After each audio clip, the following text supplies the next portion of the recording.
When there are disconnects between teacher and student? Disconnect? Yeah. Oh, okay. What are the most serious issues that you see arise? I think, first of all, there's a lot of unnecessary conceptualization is developed when it's misunderstood. On the basis of one misunderstanding, we develop a lot of conceptual labeling. And then we go deeper and deeper, it gets further and further away from the truth. And so I think one basic problem here is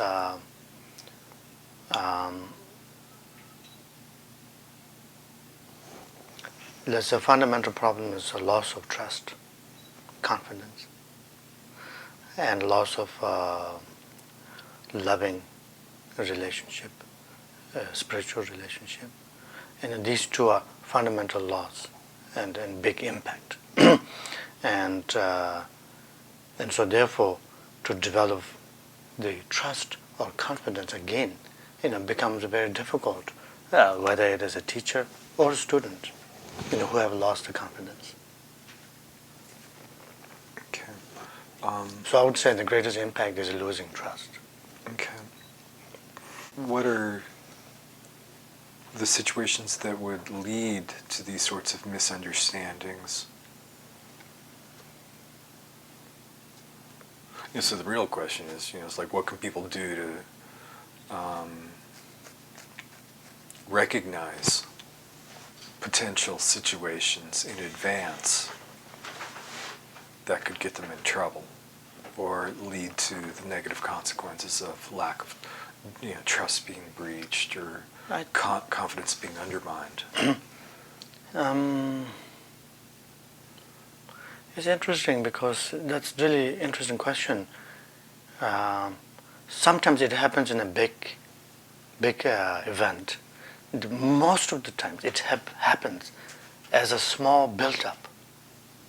Small build-up, like a little misunderstanding here and little maybe wrongdoing here from teacher side, or little lack of confidence here from student side, and then that builds up more and more and more. Then at some point it becomes a gigantic problem.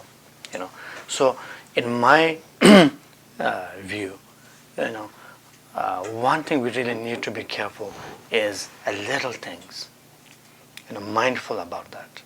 That's why in the Buddhist teachings we have a saying that kleshas, disturbing emotions, are like, when they are like spark, when they're at the level of spark, you have to take care.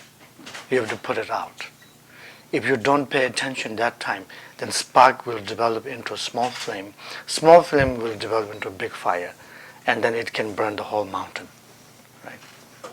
So, therefore, like sparks, when there's little sparks of misunderstanding, miscommunications, or lack of confidence, or wrongdoings happen, we have to correct each other. We have to correct each other, and we have to communicate more. Can you offer guidance to students in developing and maintaining a healthy view towards their teachers?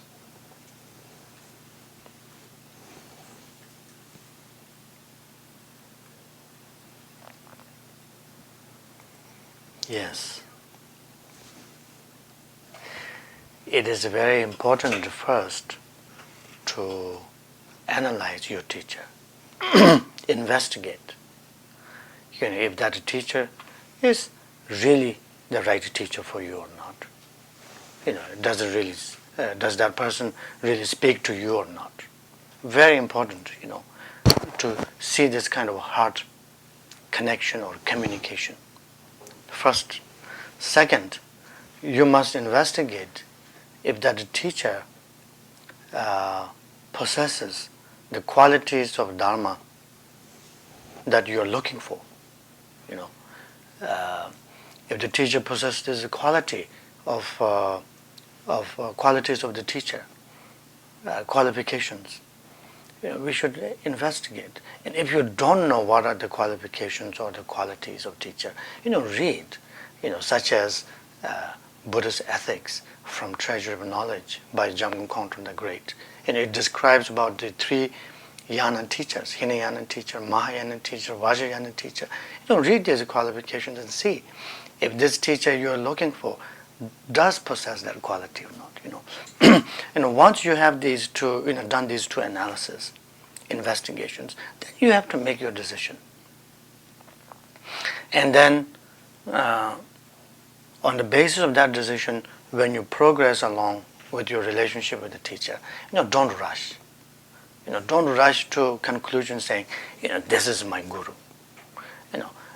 That's why Buddha said, the teacher in Buddhism means spiritual friend.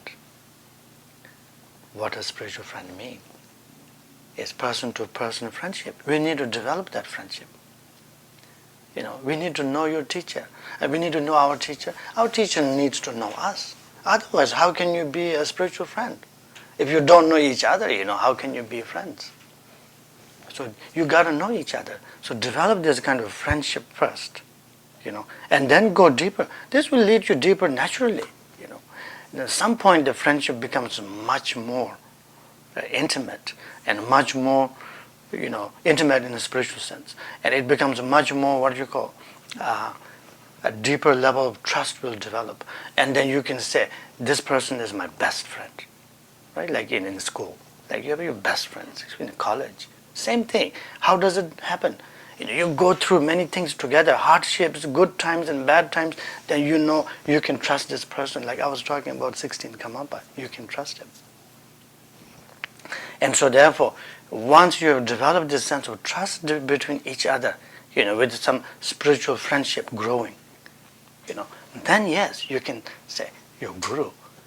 It naturally evolves into guru. Guru is not something you just, a label or jump into.